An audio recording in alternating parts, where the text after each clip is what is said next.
त्र्यंबकेश्वर तालुक्यातील जिल्हा परिषद शाळांमध्ये कार्यरत असलेल्या मुख्यमंत्री युवा कार्य प्रशिक्षणार्थ्यांना मागील 5 महिन्यापासून विद्यावेतन मिळालेले नाही।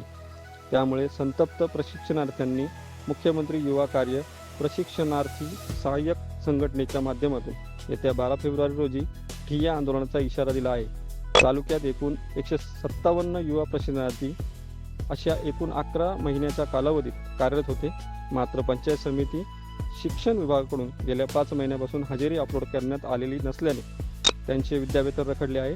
157 पैकी सुमारे 30% प्रशिक्षणार्थी हजेरी अपलोड झाली असून उर्वरित प्रशिक्षणार्थ्यांकडे दुर्लक्ष झाल्याचा आरोप संघटनेने केला आहे।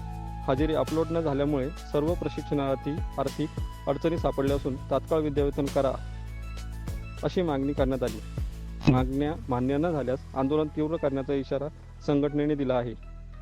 त्र्यंबकेश्वर प्रतिनिधी काळू गांगुर्डे, साक्षी न्यूज। हम सब एक हैं, आमच्या हजेऱ्या अपलोड करा। हम सब एक हैं, हम सब एक हैं, आमच्या हजेऱ्या अपलोड करा। आमच्या हजेऱ्या अपलोड करा।